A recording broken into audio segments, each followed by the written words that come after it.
está aqui. Nós hoje vamos trabalhar em cima do livro do Dr. Bruce Waltke. É um homem de Deus, um pastor. Ele é professor do Antigo Testamento no seminário Knox Theological Seminary em Fort Lauderdale, que é ali pertinho de Miami. Eu conheço essa cidade, na Flórida. É professor emérito de estudos bíblicos pela faculdade do Regent College em Vancouver, lá no Canadá. Homem de Deus com doutorado pela Universidade de Boston, não a Universidade de Boston, a Harvard, né? Ele tem doutorado em Harvard, em teologia. Lembrando a vocês que Harvard foi fundado por puritanos e o primeiro curso de Harvard é teologia, viu? Só para lembrar isso. Inclusive, todas as principais faculdades dos Estados Unidos, todas elas, os primeiros cursos são de teologia. Vamos lá. A obra é esse livro, Bruce Waltke. Anota isso para você comprar esse livro vai mudar a sua vida. Aqui eu vou dar uma palestra de 45 minutos. Esse livro é fácil de ler, são 150, 170 páginas mais ou menos, 192 páginas. Fácil leitura, buscar a vontade de Deus. Você já vê ali 3 copinhos que ele trabalha sobre a discussão da sorte, para nós saber a vontade de Deus. Não é assim que as pessoas, nós trabalhamos, tipo um lançar de sorte. Essa obra, ao explorar essa área controvertida da vida cristã, que é essa questão de sabermos a vontade de Deus, o Dr. Waltke te pergunta: é mesmo possível conhecer a vontade de Deus? Em busca de uma resposta satisfatória, ele examina muitas práticas consideradas orientação divina pelos cristãos. O que você vai ler aqui foi eu que escrevi. A partir da leitura que eu fiz um resumo desse trabalho, né? Então, Dr. Waltke, está aí o nome do livro, Buscar a Vontade de Deus. Uma ideia, cristã ou pagã? Essa ideia de buscar a vontade de Deus, isso é cristã ou pagã, né? Vamos lá. Está aí a introdução. O objetivo desta palestra é compreender a vontade de Deus para nós. Hoje, é claro, a partir do Novo Testamento. O trabalho se divide em 2 partes. Primeira parte, isso agora eu estou falando também do livro, não só da palestra, mas do livro. A primeira parte do livro, Dr. Waltke, ele trabalha, ele analisa se esta busca é uma ideia bíblica ou pagã. E se é bíblico, como se dava isso no meio pagão e no meio primitivo e no Antigo Testamento? Então, essa busca da vontade de Deus, isso é do meio bíblico, isso é pagão, como é que é isso, né? Ele trabalha tudo isso. Irmão, se tem uma sede que todo mundo tem na vida, é saber a vontade de Deus para a sua vida. Quem conhece a Jesus tem a sua forma. Lá no mundo pagão, o cara vai lá para os seus sacrifícios, vai buscar a sua forma de saber a vontade dos deuses para a sua vida, para ele saber sobre a sua vida diária, que nós vamos chegar aqui. Olha lá. Espera aí. A segunda parte, o autor desenvolve um programa de orientação, dá orientações, né, de Deus para aquele que almeja conhecer a vontade de Deus à luz da Bíblia. Esse tema que é muitas vezes mal compreendido no meio da igreja. Então você vai ver através desse estudo e através da leitura desse livro, se você puder comprar e ler esse livro, quanta confusão eu e você e a igreja, nós que somos pastores, temos em relação sobre a vontade de Deus. Irmãos, quando os membros da igreja, quando nos procuram para saber sobre a vontade de Deus na vida deles, às vezes chega, nos conta um sonho, ou tem irmãos que chegam para nós e dizem: pastor, eu vim para a igreja preocupado, precisava de uma resposta de Deus, o senhor falou sobre isso, e às vezes tem coisa que você fala: mas eu não falei isso. A pessoa pega e tira do contexto, e aí pega aquilo e confirma uma vontade que ele está no coração e joga nas costas de Deus. E às vezes aquilo que Deus está falando mesmo, ele não ouve, né? Vamos lá, o desenvolvimento do tema aqui.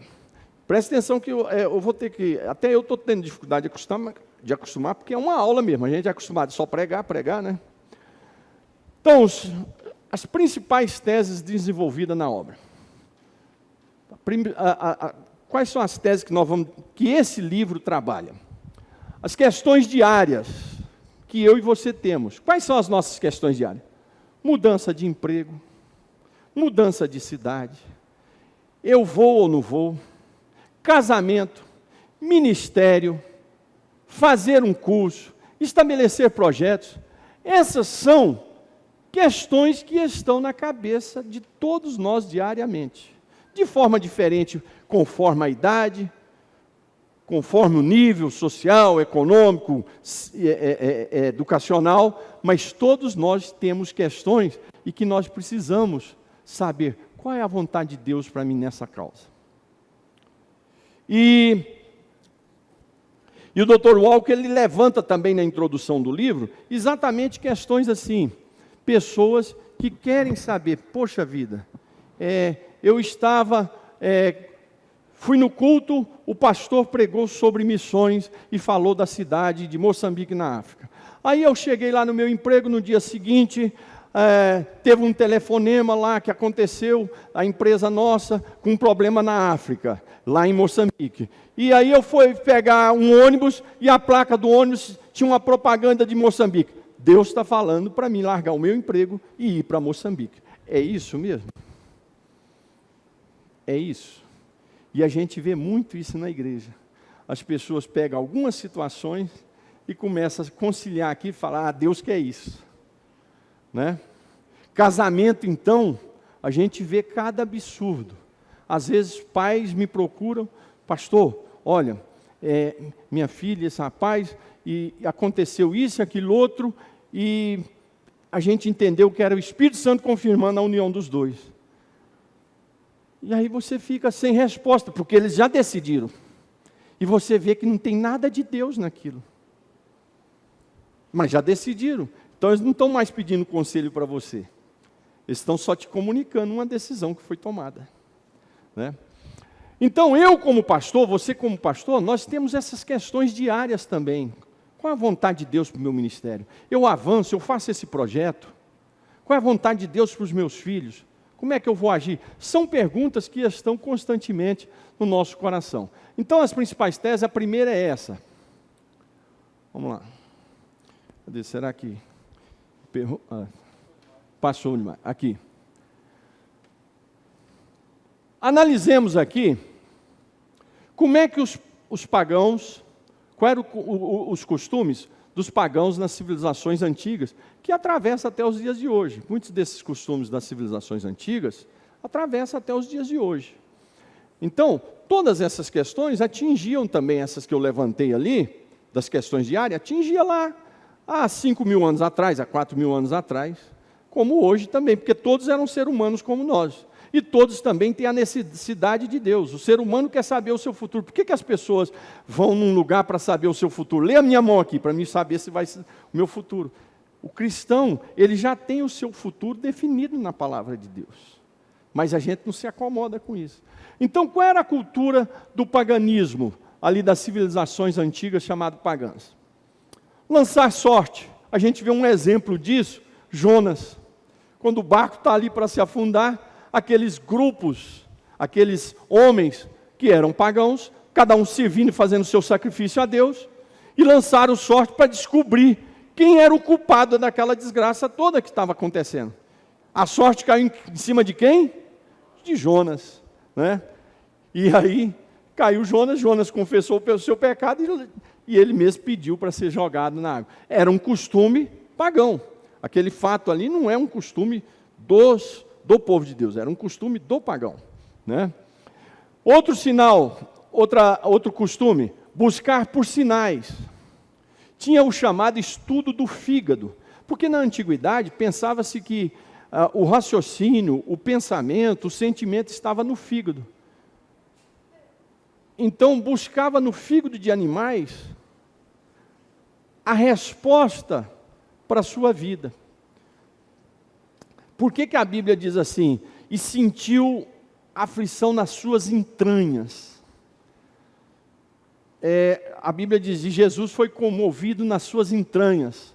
Por quê? Porque naquela época, o entendimento é que todas as decisões, nosso sentimento estava nas entranhas.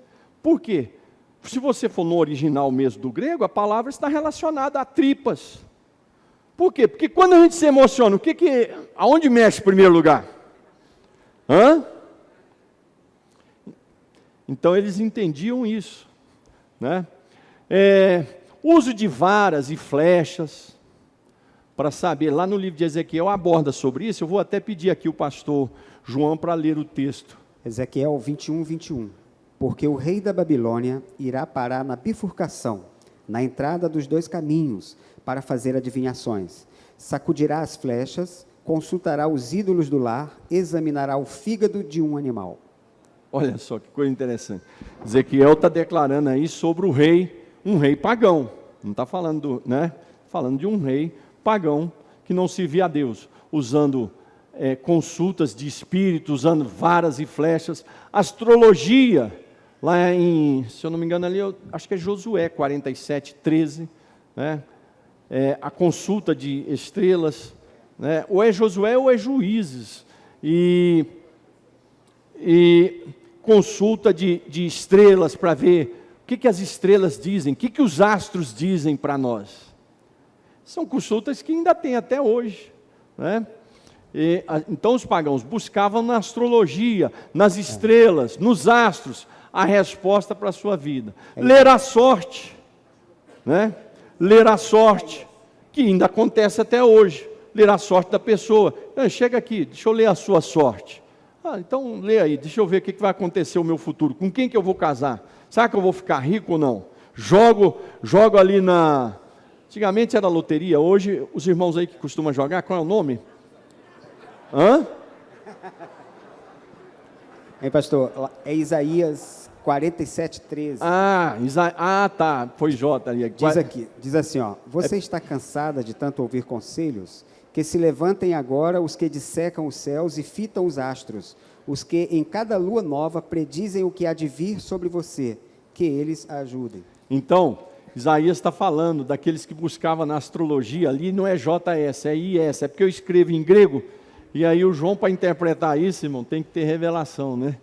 E então era a consulta dos astros, ler a sorte, falar com espíritos e consultar os mortos. Também não é um costume só primitivo, ele veio do paganismo primitivo, mas ele continua até os dias atuais, né? Esses dias eu vi uma celebridade que com muita tristeza ele perdeu o filho dele. E aí na reportagem o repórter perguntou, e aí como é que você tem se consolado do seu filho? A morte do seu filho? Ele falou, eu tenho ido a um encontro e lá eu sempre encontro o meu filho, ele conversa comigo e ele diz que está tudo bem, tá, lá onde ele está é um lugar tranquilo e tal. Quer dizer, consulta aos espíritos e consulta aos mortos. Isso aí eu dei um exemplo de uma celebridade, de uma pessoa até que eu gosto muito, do meio esportivo. Práticas não aceitas na lei mosaica. Essas práticas todas que foram citadas, não era aceita na palavra de Deus. Lá no livro de Levítico 19, 26 a 31, fala sobre isso, em Deuteronômio 18, 10 a 12, também aborda sobre isso. Quando se fala, irmão, presta atenção, práticas não aceitas na lei mosaica. Quem não é cristão, ele entende assim, esse povo cristão segue lei de Moisés. Não, lei mosaica é um apelido dado, a lei nunca foi de Moisés. A lei foi Deus que deu para Moisés. Ela pegou essa marca de lei mosaica, porque foi através de Moisés. Mas Moisés nunca estabeleceu, nunca colocou lei nenhuma. Moisés simplesmente foi aquele que trouxe aquilo que Deus passou para ele, né? Inclusive os 10 mandamentos foram escritos pelo próprio dedo de Deus. Quer fazer a leitura? Tem aqui em Levítico 19, 26, diz assim, não comam nada que tenham sangue, não façam adivinhações, nem pratiquem a magia. E o 36... E aí, eu acho que pode continuar, é o 27, 28, acho que é. 27, 28. Pelos mortos não façam cortes no corpo, nem ponham marca nenhuma sobre vocês, eu sou o Senhor. Não desonre a sua filha, fazendo nela uma prostituta, para que a terra não se prostitua, nem se encha de maldade. Guardem os meus sábados e reverenciem o meu santuário, eu sou o Senhor.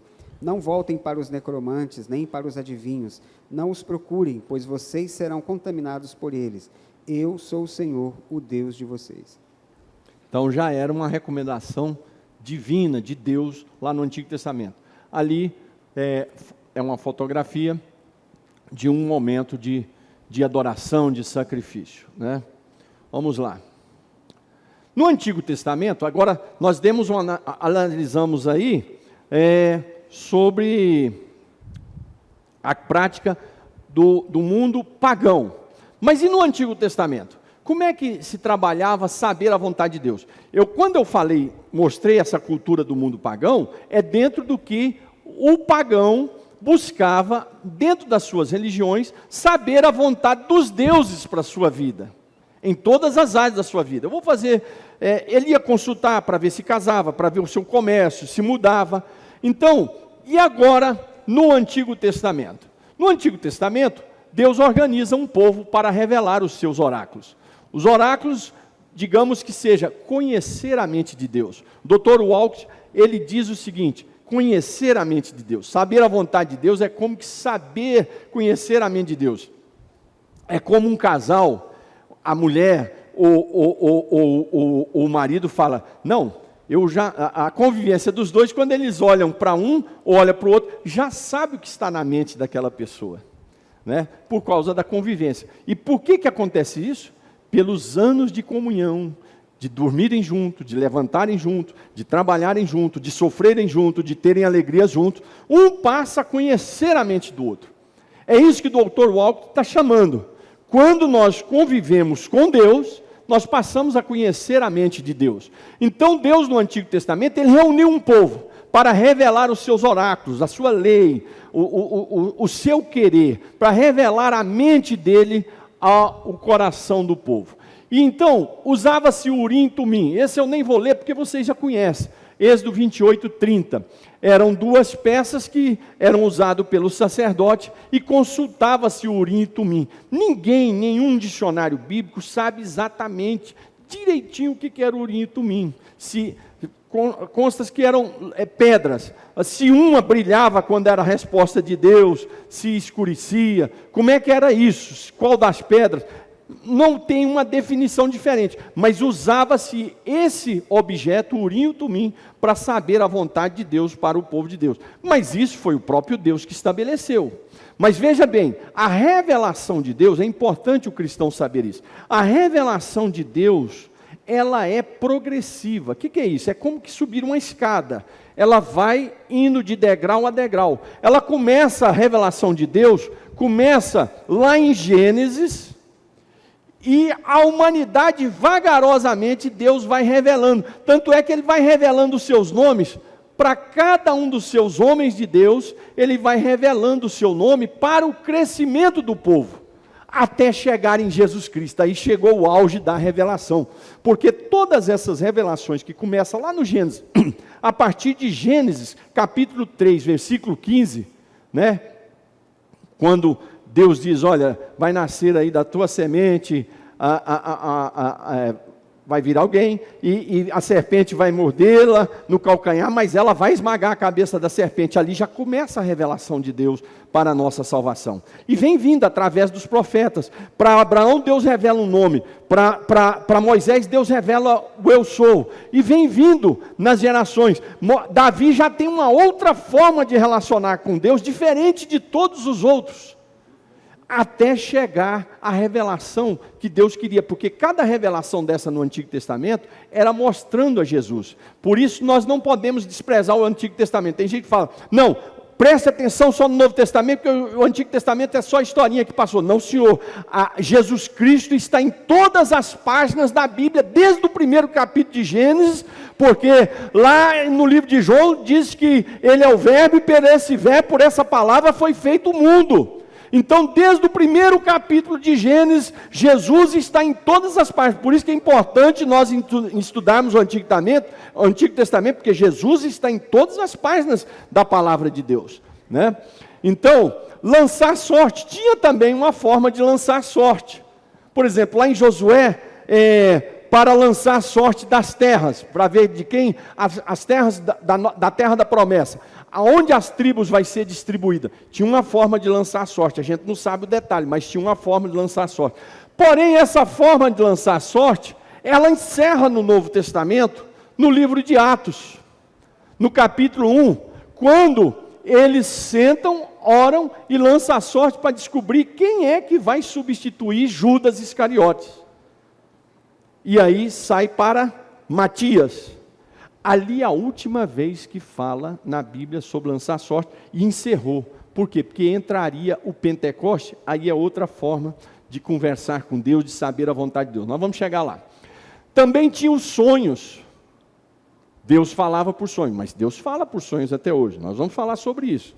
Mas naquela época Deus falava por sonho. Josué é um exemplo. José teve o sonho, quando adolescente, falou para sua família, teve até problema no meio da família, porque contou o sonho.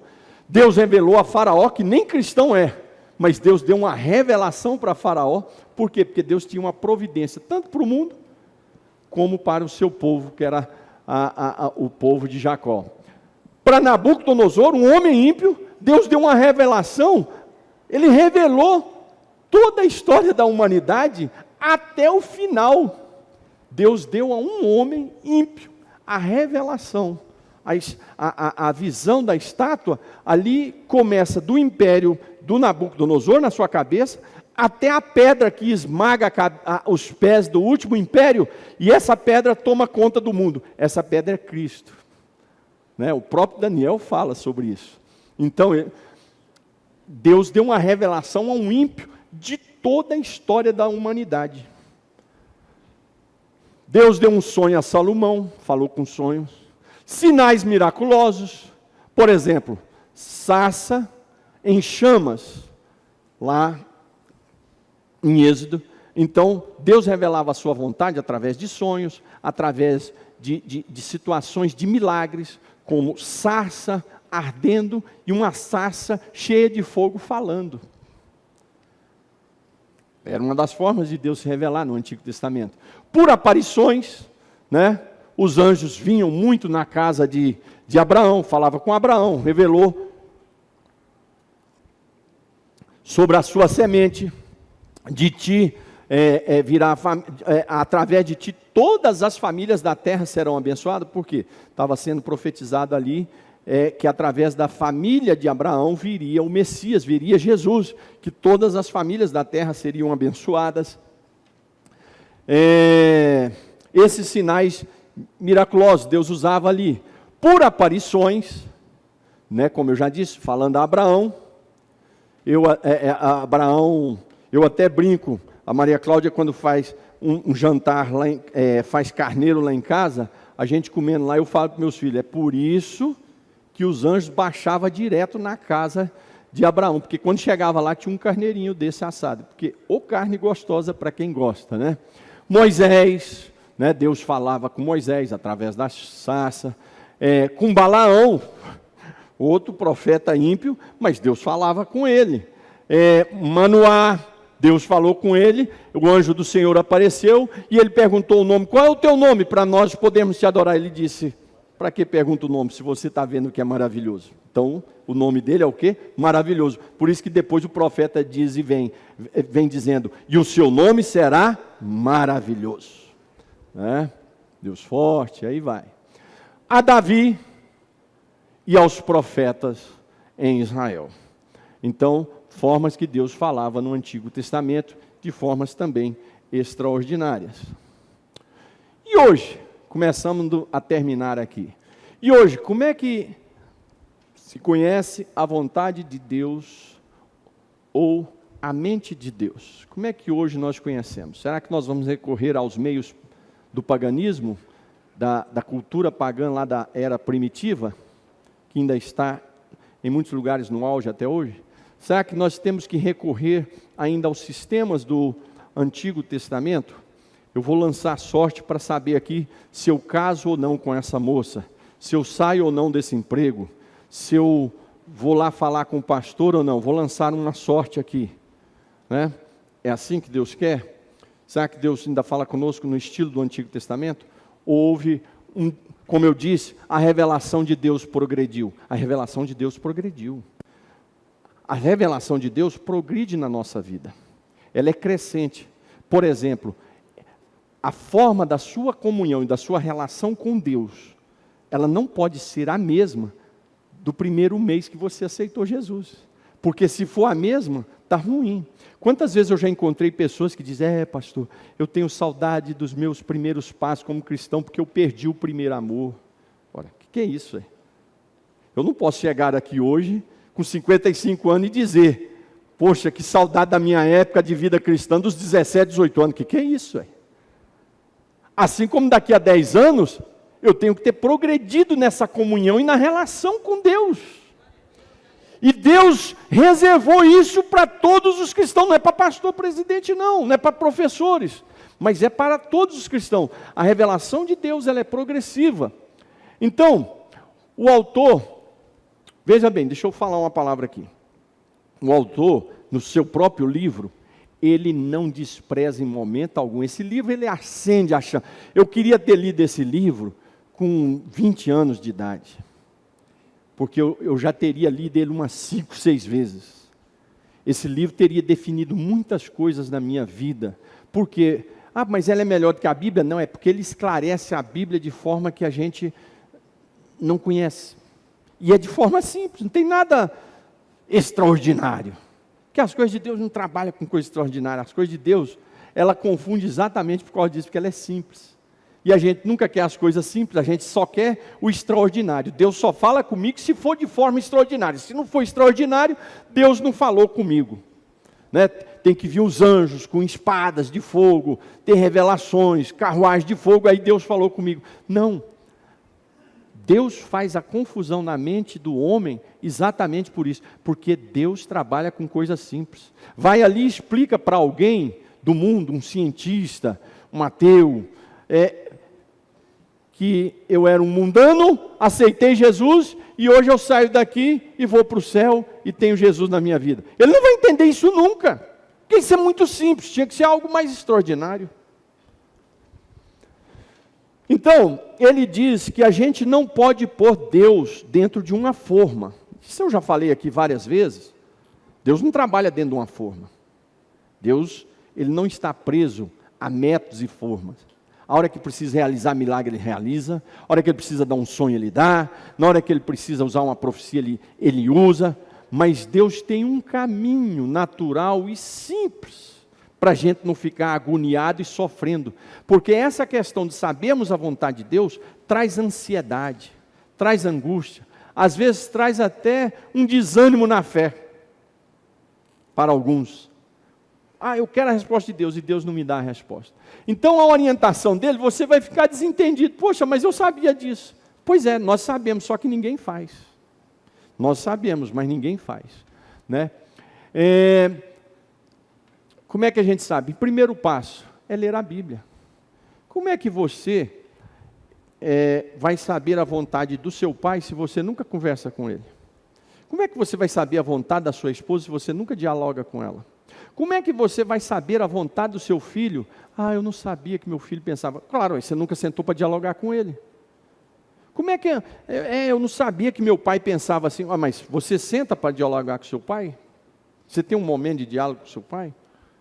Eu não sabia que o meu marido sabia isso. Mas você dialoga com seu marido? Para nós conhecermos alguém, nós temos que dialogar com ele. E a forma de Deus dialogar conosco é através da sua palavra.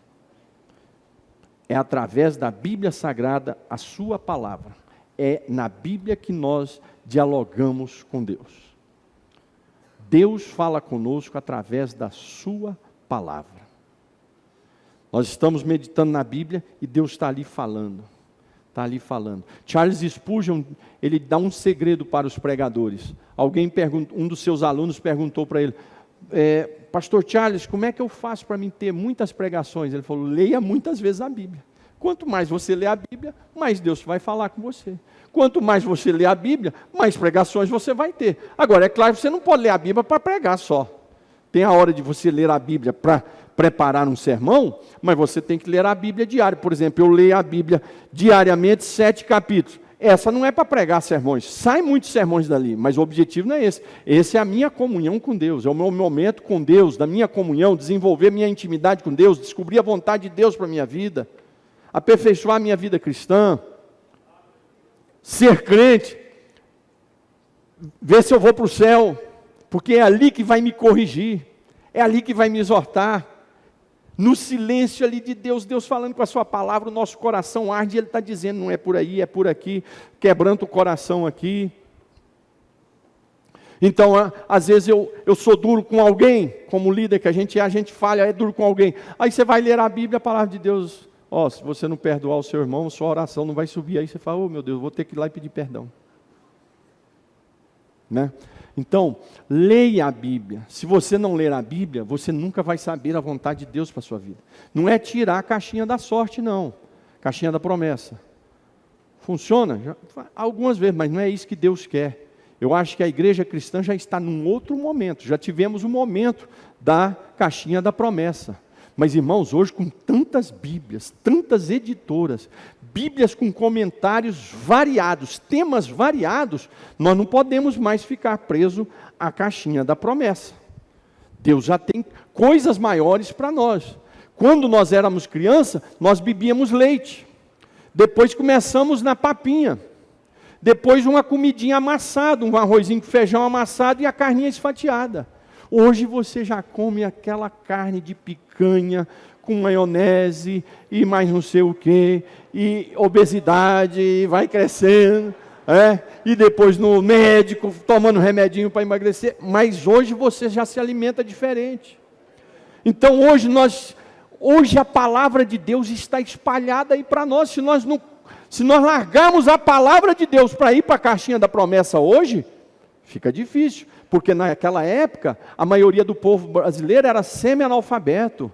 No nosso meio da igreja, nós não tínhamos, o irmão que tinha o primeiro grau, ele assumia todas as funções na igreja, ele era o tesoureiro, ele era o secretário, ele era um intelectual da igreja. Hoje nós temos doutores dentro da igreja, doutores de universidades federais, professores em faculdades teológicas. Então, leia a Bíblia. Pastor, mas eu vim aqui hoje pensando que o senhor me dizia um segredo extraordinário, que eu tinha que entrar numa salinha lá no Monte das Orações, com o pastor Santana, e nós dois juntos lá, Deus ia trazer uma revelação tremenda. Não, é ler a Bíblia. Ler a Bíblia. E agora? Busque conselhos sábios. Irmãos, a Bíblia diz que na multidão dos conselhos se vence a guerra. Use esse termo para a sua vida. A nossa vida é uma guerra. É nos conselhos que se ganha uma guerra. Aqui estão vários pastores, eles vão concordar comigo.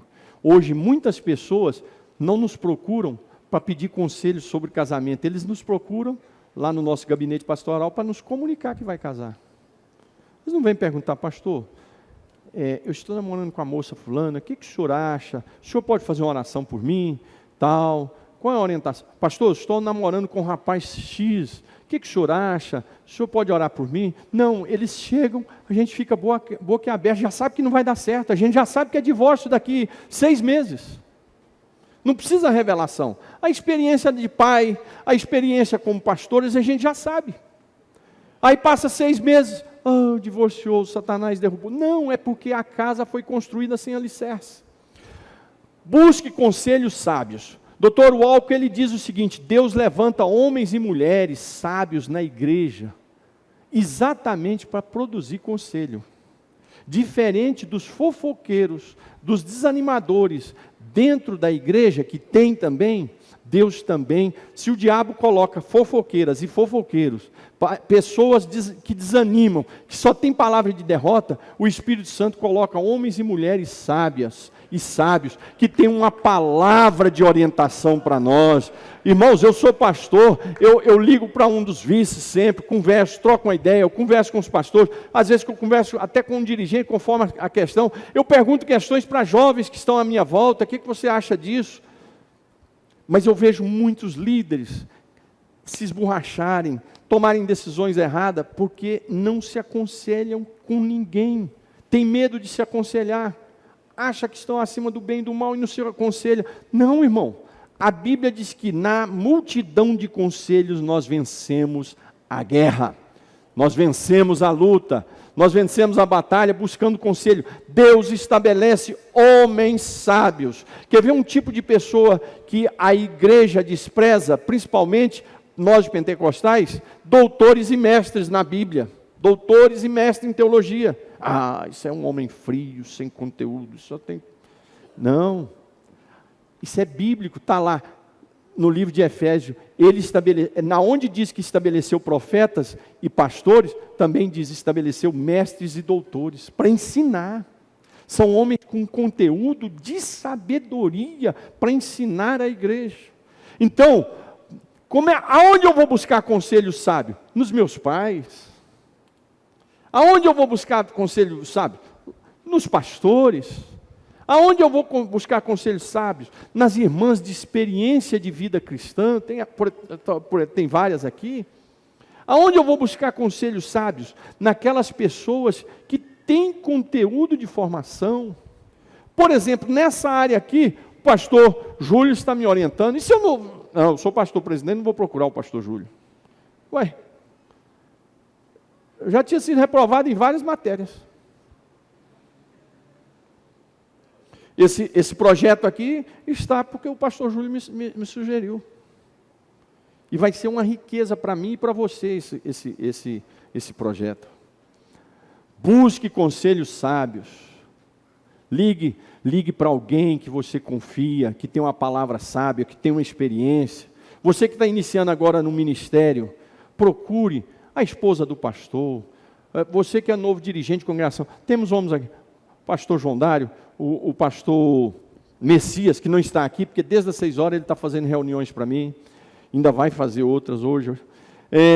Busque os homens com experiência, tem aí o pastor Eliseu, o pastor Sérgio, e outros pastores, procure, né, orientações. Está aqui o pastor Moisés, vai lá, pastor, como é que se mexe nisso aqui para mim, meu ministério não se perder? Então, busque conselhos sábios. Eu vejo muitos crentes e cristãos dentro da igreja se perdendo porque não buscam conselhos sábios. E tem facilidade de ouvir coisas erradas. Tem gente que ele tem um chamativo por uma palavra errada. Ele se atrai por um conselho errado. Olha, só esses tópicos aqui daria para nós falarmos aí 1 hora. Terceira orientação que ele nos dá para entendermos a mente de Deus, de compreendermos a vontade de Deus nos dias atuais, tudo isso partindo do Novo Testamento. Por quê? Porque o Novo Testamento não tem mais lançamento de sorte. O Novo Testamento não tem mais busca da vontade de Deus de formas estrambólicas e extraordinárias. É tudo de forma simples. Por quê? Porque a partir da morte de Jesus, que é a revelação, Jesus disse: eis que estarei convosco todos os dias. Ora, se Ele está com cada um de nós todos os dias, você quer o que mais para saber da vontade de Deus na sua vida? Se o próprio Jesus se dispõe a estar conosco todos os dias. Olha que coisa simples. Jesus está com você todos os dias. A partir do movimento do Pentecostes, com a descida do Espírito Santo, o Espírito Santo de Deus mora dentro de você. É Ele que te orienta. Eu estava lendo aqui, mostrei para o João, a palavra de Deus é conselheira. Aqui no Salmo 119, eu não me lembro agora direito o versículo, mas a próprio Salmo diz: a minha palavra, os meus conselhos, são os conselhos que eu dou para o povo. Então é na palavra de Deus que você vai encontrar o conselho de Deus. Entendeu? Aqui estão os conselhos de Deus. Está a sabedoria de Deus. Você não quer? Né? Então no Novo Testamento nós temos o Espírito Santo. Você não vê em momento algum Paulo, os apóstolos, indo atrás de buscas extraordinárias para saber a vontade para a igreja, para as suas vidas. Não tem nenhum momento nisso. Mas o que eles já faziam? Liam a Bíblia, buscavam os conselhos sábios. Preste atenção na providência divina. Deus não trabalha no acaso. Deus trabalha com providências. O que está acontecendo na minha e na sua vida não é um acaso. São providências de Deus. Eu ministrei aqui, inclusive tirado desse livro, aquele fato com Esther, com Ruth, desculpa. O marido de Ruth morreu, o marido de Noemi morreu, o cunhado de Ruth morreu. Aquilo não foi uma desgraça, não. Aquilo era uma providência de Deus. Deus estava chamando Ruth para ser a mãe de Davi, que seria a geração de reis, que chegaria ao Rei dos Reis, Senhor Jesus Cristo. Não é um acaso, não é uma desgraça que aconteceu. É triste, mas era uma providência. Porque o que Deus tinha planejado para Ruth, mesmo sendo uma mulher que não era do povo de Deus, era moabita, era salvá-la, revelar-se a ela, dar a ela Boaz, e ela ser a avó de Davi. Está ruim isso? Mas isso aconteceu, teve alguma revelação? Teve alguma revelação para Noemi? Teve alguma revelação para Ruth, para elas voltarem para a terra? Não. Sabe qual foi a revelação que elas viram? A providência de Deus. Morreu o marido, morreu o sogro, morreu o cunhado, começou a chover, que a terra estava seca, começou a chover em Israel, as coisas começaram a melhorar, a notícia lá, a economia está girando, a religião está boa, o negócio está bom, então vamos voltar para lá. Aí a Bíblia diz que ela começou a catar milhos, e por acaso, está no texto, por acaso ela atravessou o terreno e entrou no terreno de Boaz. Era por acaso ou era providência de Deus? Providência de Deus. Aí ela chegou, está ali trabalhando, Boaz olhou, falou, poxa vida, veja bem, esse texto não diz que Ruth era bonita. Os textos da Bíblia, quando uma mulher é bonita, destaca. Esther, inclusive, Deus usou a beleza de Esther para ela ser rainha. Rebeca, Sara e outras mulheres, a Bíblia diz era bonita. Ruth não. Ruth, a Bíblia diz que ela era trabalhadora. E Boaz olhou nela e falou, essa mulher é trabalhadora, é essa que vai cuidar de mim na velhice. Por quê? Porque as moças casavam naquela época com 13, 14 anos. E os homens bem mais velhos. Isso ainda acontece em algumas partes do Oriente. Então, os fatos foram direcionando para que Deus agisse na vida, fizesse a história. Você tem que prestar atenção na providência divina. Agora, se você não ora, se você não lê a Bíblia, se você não busca conselhos sábios, como é que você vai entender a providência de Deus na sua vida? Você só pode entender a providência de Deus na sua vida se você ora, se você lê a Bíblia, se você busca os conselhos sábios, se você medita na palavra de Deus. Aí você vai compreender que o que está acontecendo na sua vida não é por acaso. Mas eu sou um crente, vou na Assembleia de Deus, tenho cartão de membro da Assembleia de Deus, todo domingo eu estou no culto, mas eu não oro, eu não leio a Bíblia, eu não busco conselho sábio, eu estou metido em fofoca e outras coisas a mais. Aí as coisas estão acontecendo na minha vida, em volta de mim, e eu não sei o que Deus está querendo.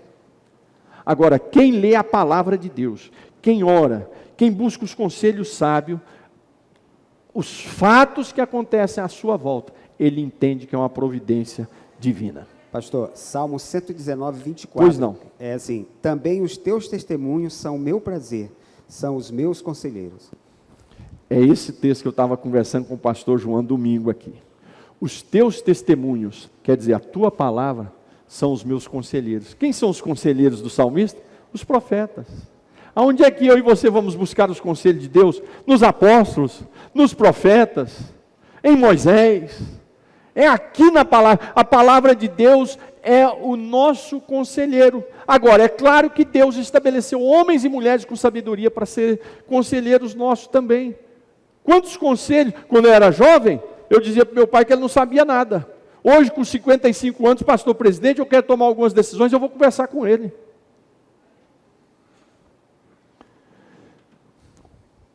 Leia a Bíblia. Busque conselho sábio, preste atenção na providência de Deus. Para entender tudo isso, tem que estar uma coisa ligada à outra. Pergunte se a resposta obtida faz sentido. Você tem que ver se as coisas que estão acontecendo, você tem que fazer uma pergunta, se isso faz sentido. Uma moça está aqui servindo a Jesus, canta no coral, trabalha nos jovens, aí me aparece aqui e fala, pastor, vou casar com um rapaz. Ah, que benção. Quem é o rapaz? Ih, pastor, o rapaz, ele é com dificuldade, ele é um cara mundano, e o senhor precisa ver, ele é mundano mesmo, mas Jesus, eu estou sentindo que Deus está me usando para nós unirmos para salvar ele.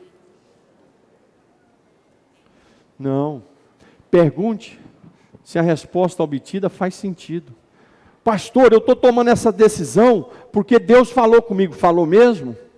Você tem que, toda vez que você fala, Deus falou comigo, vou tomar essa decisão porque eu senti que Deus falou. Você tem que fazer essa pergunta: será que faz sentido isso? Será que é Deus mesmo? Porque nós que somos pastores, no meio pentecostal, quantas coisas a gente vê absurdas de crente chegar para nós e falar: pastor, estou tomando essa decisão porque Deus falou comigo. Mas você fala: irmão, mas não tem sentido. Não, pastor, mas Deus falou comigo no secreto.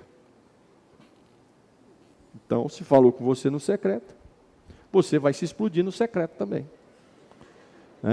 Então, você tem que fazer a pergunta, se essa resposta que você teve, que você está dizendo que é de Deus, que foi uma revelação, tem sentido.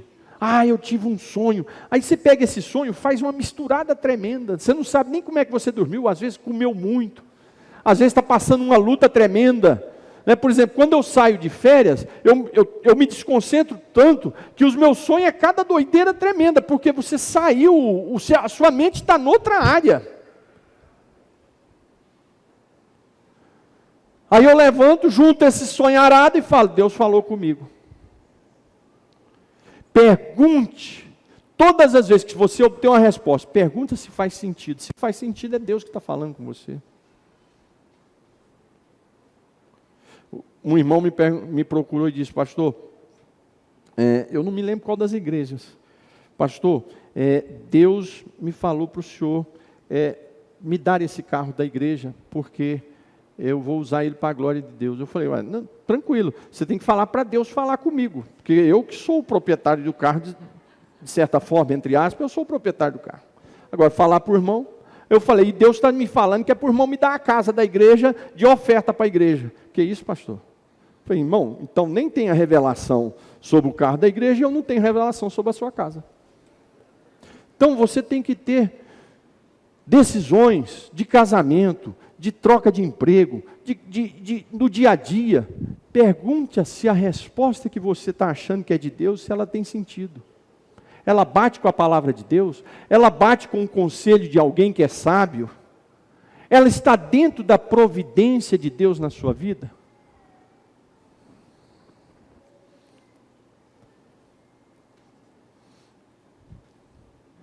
Terminando, leve em conta a intervenção divina. Claro que nós temos que deixar em conta a intervenção divina. Mas quando é intervenção divina de forma milagrosa, você vai fazer a pergunta: isso tem sentido? O Espírito Santo vai confirmar. Você vai perguntar, você vai observar se está dentro da providência divina, você vai entender que está. Você vai buscar aqui um conselho com o pastor João Dário, ou com uma irmã, ou com outro irmão. Eles vão dizer: não, irmão, pode ir que é isso mesmo. Você vai conferir com a palavra de Deus, a palavra de Deus vai dizer: não, esse milagre, essa intervenção vem do céu. Porque o diabo também pode intervir. O diabo, ele se manifesta como anjo de luz, como ministro de Deus, ele imita. Então, Deus nos dias atuais, ele intervém de forma poderosa, através de um sonho, através de uma revelação, através de uma profecia. Eu estou aqui pastoreando essa igreja, eu já dei testemunho aqui, teve 2 ou 3 profecias. Quando o bispo Abner me comunicou que eu vinha para esta igreja, eu dei o testemunho para a edificação da fé dele. Falei: pastor, teve 3 palavras proféticas para mim que eu ia sair de Angra dos Reis, ia ser transferido. Não exatamente para Bangu, mas para um campo diferenciado, numa cidade grande, tudo isso. Então, Deus fala intervém de forma divina, mas isso tem que bater com a palavra de Deus, com o conselho dos sábios, com as providências divinas e com as perguntas se tem sentido isso. Então eu sou diácono da igreja, aí eu sonhei que eu vou ser amanhã pastor presidente de Bangu. Tem sentido? Não tem sentido. Agora, se você é diácono da igreja, mas aí você sonhou que daqui 150 anos você vai ser presidente de Bangu, pode ter sentido, aí sim. Mas amanhã, não. Deus me chamou para o ministério, com 17 anos já tinha dito: olha, você vai pastorear grandes igrejas, com muita gente, com seminários, com cursos. Agora eu tinha que esperar essa profecia se cumprir, tinha que esperar Deus me preparar. Não era ali com 17 anos. Então, temos que levar em conta, principalmente nós, os pentecostais, a intervenção divina.